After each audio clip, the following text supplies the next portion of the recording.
Okay, good morning, everybody. Sorry for a couple minutes late start.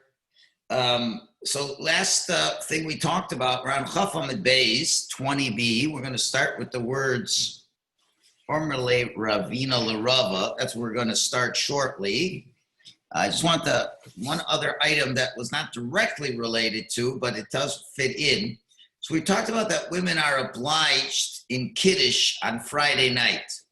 And we said the reason was that even though it is a mitzvah, aseh shazman grama, it's a time-bound mitzvah, but we said there's a superseding rule that says that since God gave the Torah with the words Zohar and Shomor es Yom HaShabbos L'Kadsho, and Zohar means to remember, that means the positive mitzvahs, and Shomor means to safeguard it, which means the negative mitzvahs. And the rule was, as we explained in great detail last time, that those who are included in guarding the Shabbos have to keep the Shabbos. That's why women have to make Kiddush. Fine. So now the question becomes, the rabbis discussed the issue, if women are obliged in making Havdalah, because Havdalah is the back end of Kiddush, so to speak, it's part of the Shabbos.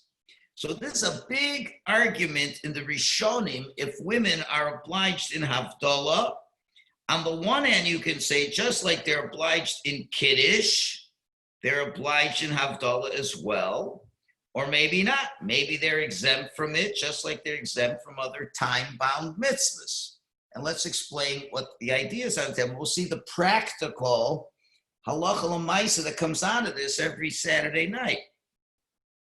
So I'm looking in the Sefer that's giving a little discussion of this all, and the Meiri and the Magid Mishnah and the Sefer Chinuch and other Rishonim hold that Havdalah is biblical, just like Kiddush is biblical. The Rambam says that as well.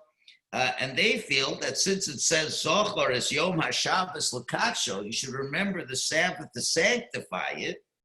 And the Gemara explains that means you remember it, and they hold it means when it enters the Shabbos and when it leaves the Shabbos.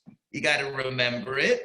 So certainly women would be chayiv in Havdalah biblically, just like they're chayiv in Kiddush, because we already said that whoever is obliged of not transgressing the Shabbos is obliged to sanctify the Shabbos.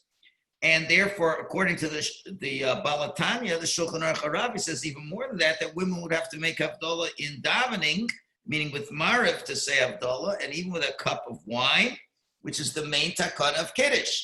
So on the one hand, we could say that this mitzvah, the positive mitzvah of remembering the Shabbos, and that's remembering as it's coming in and it's going out, would mean they're just as obliged as men are. And okay, now certainly, a man could discharge her obligation just like he discharges her obligation for Kiddush. So that's one way of looking at it, and therefore women would be just as obliged to make Havdalah as they are in making the Kiddush. On the other hand, there's others who hold that Havdalah is only rabbinic by nature. And why is that? Because they would feel that the mitzvah remembering the Shabbos, which is biblical, is only on the bringing in of the Shabbos, but not on the taking out of the Shabbos. And he lists a number of big poskim who say that as well.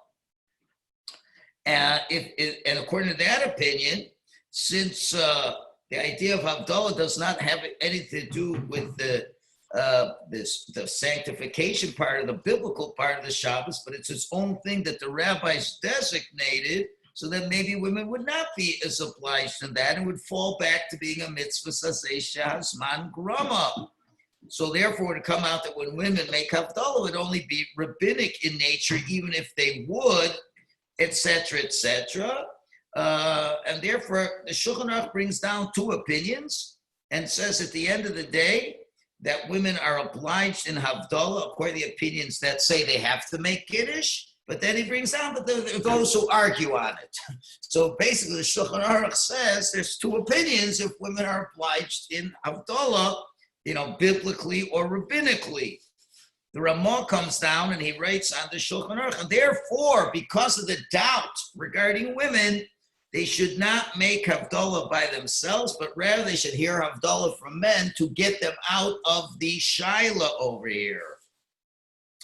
Now, there's other later commentaries that argue with the Ramah and say even if the ones that say that women are exempt from Havdalah, they can still make Havdalah for themselves, no different than the mitzvah of shofar and the mitzvah of lulav, that they're totally exempt from, but if they want to do it, they can do it.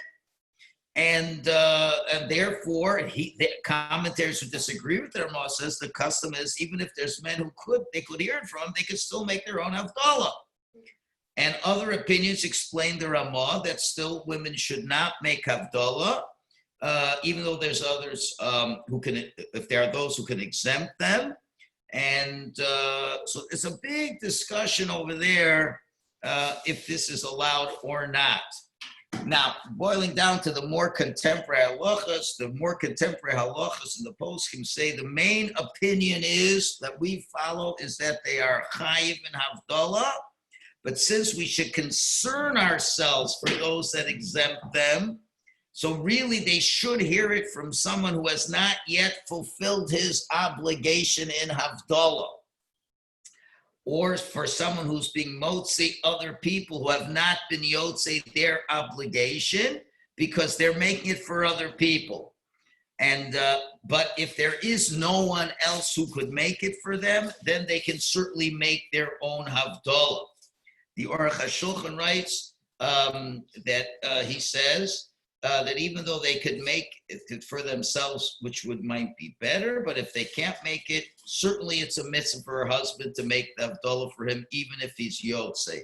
So it comes out like this. The final halacha for Havdalah, interestingly, is to avoid the situation entirely, a woman should hear the Havdalah from a man who still needs to make Havdalah. That's the optimal situation. And therefore, if the husband, does not hear Havdalah in Shul, he makes Havdalah for his wife to get out of the situation. If the husband has made Havdalah already, and there's no one else that's a man that's obliged to hear Havdalah, it would be preferable that he does not make the Havdalah for his wife, and the wife would make her own Havdalah. Now, there are certain reasons why we don't want women to make Havdalah, because there is a custom that they should not drink from the wine of the Havdalah, because according to the opinions that say that the grape was the sin of the forbidden fruit, and Eve gave Adam the forbidden fruit of the grape, it's not proper that on Motzei Shabbos she should make a bracha on wine that was the forbidden fruit, as it were. Be that as it may, if there is no one else to make the Havdalah for her, she certainly should make Havdalah. And again, it seems to be a debate between the Mishnah Berurah and the Aruch HaShulchan. If the husband has made Havdalah, can he make Havdalah for his wife or not anyway? Because according to Mishnah Berurah, according to some opinions, she shouldn't be making Havdalah biblically, so the husband would make it for someone who doesn't need to hear it. But others say, no, the majority opinion is she does need to make Havdalah. So therefore, in that situation, again, it would probably be optimal for the husband, for the wife to make her own Havdalah. But if she doesn't know how to make Havdalah, certainly there are opinions that say the husband could make Havdalah for the woman. So that's quite a discussion of Havdalah that comes out of this discussion of the Kiddush. Okay, I hope I explained that fairly clearly. Rabbi. Any questions? Please comment. So, Rabbi, yeah, isn't there a machlokas also as to what the forbidden fruit was? Yes, that's true. That's true. So that's why I'm saying we don't carry that much weight to it. And at the end of the day, a woman could make Havdalah. We just like to, you always, in halacha, you like to be able to satisfy every opinion that exists. Yeah. If you can, do that. So the easiest way is, a man can make Havdalah for many men. That's not a problem. One person can make Havdalah for a lot of people. And certainly if the husband has not heard Havdalah, certainly he can make Havdalah for many people, and he could certainly make it for his wife. So if we can do that, that is the optimal situation, is to have the wife not make Havdalah. That way you fulfill every single opinion under the sun. Now the question is, well, what if the husband heard Havdalah? That's why husbands generally will not want to be Yotzei with their Havdalah in Shul, even if they stay to hear it, because they need to be Motzei their wives, and that would be the optimal way to do it. On the other hand, let's say the husband, wants to hear Havdalah in Shul for whatever reasons, he wants to eat afterwards, whatever the reason is. Now the question is, does the wife make Havdalah? And could the husband make it for her? So again, now we're in a position where we're not going to satisfy every single possible position. So even if the wife can 100% make Havdalah, but it won't satisfy the custom that they don't drink the wine. So therefore, there's opinions that say that the husband could still make Havdalah for the wife, even though he already made Havdalah, but it would not be as good idea as the wife make her own Havdalah. When you're weighing the different things, so if you're looking at the hierarchy, again, to conclude, hierarchy is optimally husband not be Yotzei Havdalah in Shul, make Havdalah for his wife. That's the optimal situation. When you're not at that optimal situation, the second most optimal would appear to be the wife making her own Havdalah, and the third optimal is the husband, even though he made Havdalah, could make Havdalah again for his wife. Okay, moving on to the next mini sugya, another issue regarding women. And now yes, good, we're fine.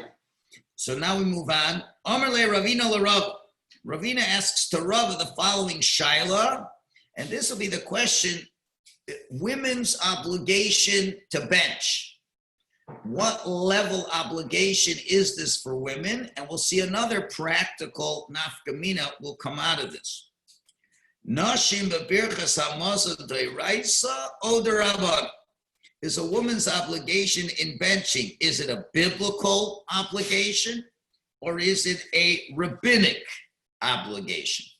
We'll see what the difference is going to be anyway. Even if it's rabbinic, she still has to bench. We'll see in a minute what the differences are.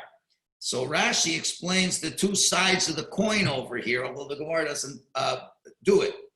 So let's see. The basic obligation for benching, as you see on the screen, is the pasuk v'achalta v'savata v'rachtas Hashem Elokecha l'oretz hatov asher nasan lach. You shall eat, be satisfied, and bless Hashem your God for the good land that He gave you. Well, that's a biblical mitzvah to bench. And on the one hand, we say women are included in the biblical obligation because it's a positive command and it's not really bound by time. It's not like she has to bench at 9 o'clock in the morning. She has to bench before the third hour of the day. There's no such a thing. The obligation arises whenever one happens to eat and be satisfied. That's not a time-bound mitzvah. In other words, you're not going to say a woman is time-bound to eat breakfast by a certain time, and therefore she has to bench at a certain time. She eats when she's hungry. That's not a time-bound time. And I guess if she's got the time to eat, she's got another couple minutes to bench. So so we can't say it's a time-bound mitzvah. On the other hand, the pasuk refers particularly when it talks about the benching, and you look in the psukim of the benching, let's back it up. If you look in the pasuk in the Torah, what do you bless Hashem for? What do you bless Hashem for when you bench? So you'd simply say, what do you mean, what do you bless Hashem for? You bless Hashem for the food. It's not so simple. Look in the pasuk where I'm highlighting with the cursor. You bless Hashem al ha'aretz hatova asher nasan lach. You bless God for the good land that He gave you, which specifically refers to Eretz Yisrael. Okay? We think, because obviously God gave us the Torah to go to live in Eretz Yisrael, to harvest the land of Israel, enjoy the food of Eretz Yisrael, and bless Hashem for that food that we eat from the food of Eretz Yisrael. So we're really thanking Hashem for the land of Eretz Yisrael. Now we know women were not included among those who were to receive portions of the land of Israel once it was conquered. It was to give it to the men. Men own the land of Eretz Yisrael, not women. Now, of course, you're going to ask, what about the daughter of Tzlafchad? There were women who received a portion of land, but they only did so in the capacity as heirs to their deceased father. So therefore, women were not themselves given a share of the land of Eretz Yisrael. So on that end, you may say that there's no reason for them to bench when you're expressing thanks for the land of Eretz Yisrael. That would make it the biblical obligation. So they don't have the biblical obligation, but then obviously the rabbis would say, okay, they don't own the land of Eretz Yisrael, but how could a person not thank God for eating food and having a whole meal? And you have men benching and women not benching. So rabbinically, they should be obliged in benching. That becomes the two sides of the coin. Do we just say it's a biblical mitzvah that's not time bound? Or the fact that you're blessing Hashem for the land of Israel, so you have to have a stake in the land. Now there's, what to be argued, and you could say, well, yeah, I hear that, but they certainly are benefiting from the land of Eretz Yisrael. And then, this will now opens up a Pandora box. If you're going to go that far, then maybe nobody for 2,000 years was biblically obliged to bench because we didn't have the land of Israel. What about you're eating food in Chutz La'aretz? So I guess you don't have a biblical obligation to bench then, which would be very extreme.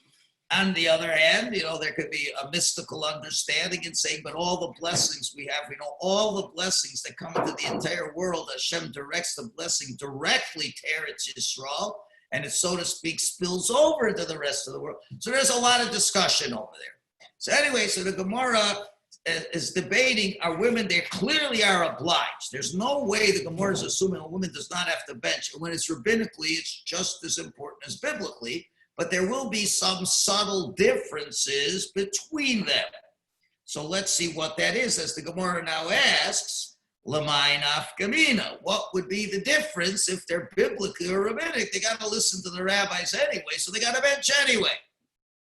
So Gemara says the difference would be la fuke rabim yedei chavasan, if they can discharge someone else's obligation who has a biblical obligation for that. So now the question is, let's say there's a man who does not know how to bench. The halacha is, if a person does not know how to perform a mitzvah, another Jew can do the mitzvah for them, include them, and be motzi them, because of our Ravus that all Jews are responsible one for another. So there would be an obligation to bench. So therefore, the woman could discharge his obligation, but that's only if she has a biblical obligation. If she has a biblical obligation to bench, she could discharge a man's obligation to bench. That is clearly permitted. But if her obligation is only rabbinic, we cannot say that a person who is not biblically obliged cannot discharge someone else's biblical obligation. She would not be able to discharge other people's. So that's going to be the discussion.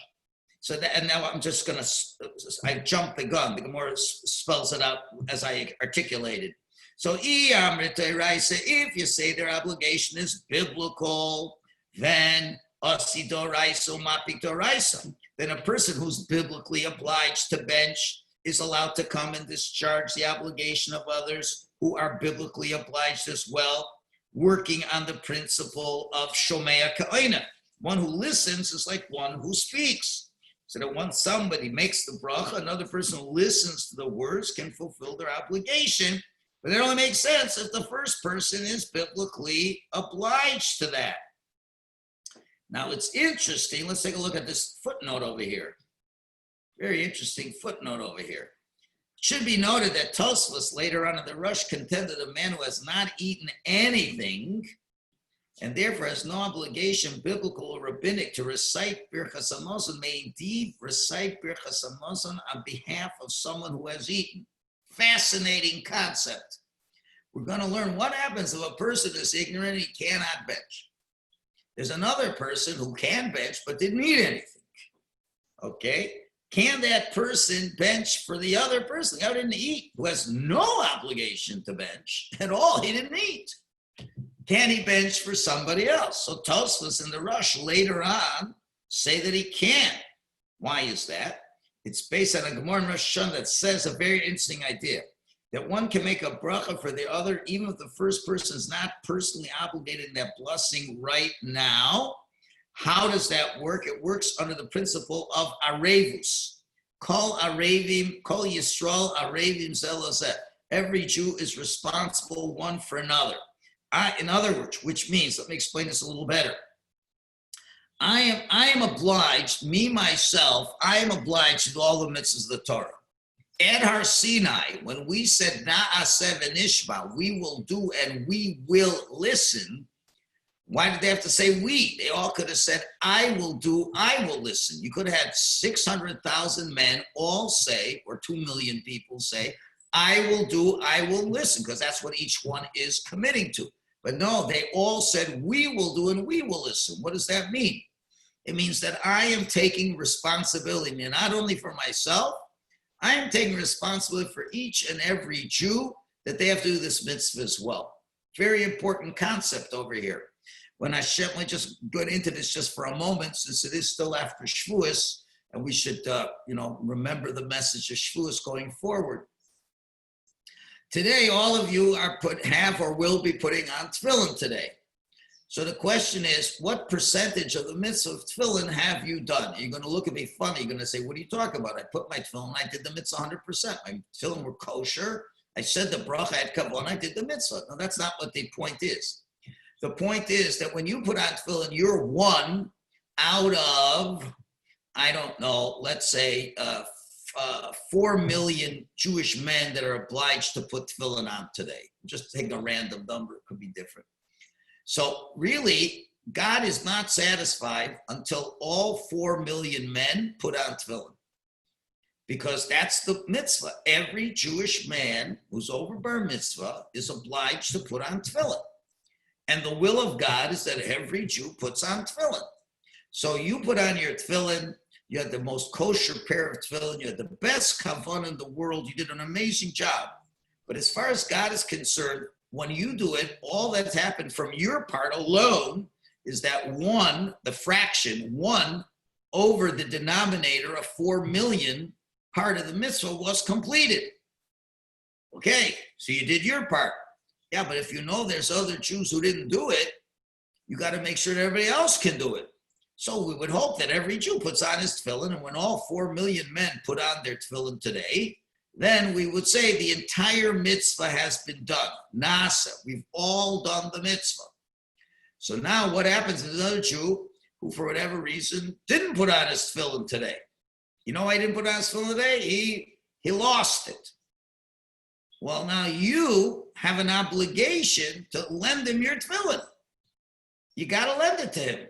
Well, I don't like to lend out my tefillin. What are you talking about? As a Jew, doesn't have a pair of tefillin. He's got to do the mitzvah. And as long as there's a Jew who hasn't done the mitzvah, that means part of you has not done the mitzvah. Because we're all part of the same team. We're part of every Jewish man waking up means that 4 million men have to put on tefillin. And my job isn't just to make sure I put on tefillin. It's my job as everybody I know that I can help to put on tefillin puts on tefillin. That's not such a simple thing. You're going to say, Rabbi, there's a lot of secular Jews who are not putting on tefillin. And the answer is, you're right. And to that extent, we're not fulfilling the Jewish people in a totality, and I'm part of that totality, have not fulfilled the mitzvah properly. Well, what do you want from me? Well, that's the mitzvah of reaching out to other Jews, publicizing the mitzvah as much as possible, trying your best to convince other Jews to put on tefillin. Now, if you've tried your best and still they refuse to put on tefillin, okay, there's nothing you can do. So this speaks a lot to kiruv organizations that try to get other people to do mitzvahs. It's a very important thing, a discussion that's well beyond the topic for today. But the point being, so let's make it simple now. There's a question of benching. There's a question of benching. Now, as long as I know of a Jew that needs to bench, I have to make sure that he benches. So now if another Jew comes over to me and says, listen, my good friend, I just ate food. I'm about you. I was just told about benching. Remember, the days of Gemara, not everybody had a sitter. They didn't know how to by heart, or they couldn't say it. They were ignorant. So I don't know how to bench. Can you bench for me? And you're going to say, well, I wish I could, but I didn't eat any food. There's nothing for me to bench on. So says the Tosfos and the Rush, there is something for you to bench on. You're responsible for every other Jew. There's a little bit of Jew in you and a little bit of you in that Jew. And if there's a Jew as long that has not benched, that means you have not benched. What do you mean I didn't eat? Well, that doesn't matter if you eat or not. You're responsible that every Jew benches. Okay, so let's go back to the footnote over here. So therefore, based on this principle, the first person is deemed and obliged to help the other person bench. That's Tosfos. An explicit Tosfos says that you have to bench for it, even though you didn't eat any food. So now the question is, so I don't understand. So a woman, even if she's only rabbinically obliged, shouldn't she be able to discharge another person's obligation? But here comes an interesting answer. In our Gemara, however, the same idea could not be used to allow a woman to recite Birchas Hamazon on behalf of a man, because if she's not biblically obliged to say benching, even if she's eaten, that principle of shared responsibility does not exist in respect to this particular obligation. Let me make this clear. If a woman is not biblically obliged, what does that mean to say? She has no obligation in this mitzvah from a biblical point of view, and therefore she has no mitzvah of responsibility on another Jew. Because responsibility to make sure another Jew does it is only if I'm responsible for the mitzvah. If I'm not responsible for the mitzvah, then I cannot be responsible for other Jews. So if you're going to say she's only rabbinically responsible, she's not biblically responsible, and therefore on a biblical level, which the other person's mitzvah is, she would not be able to do that mitzvah.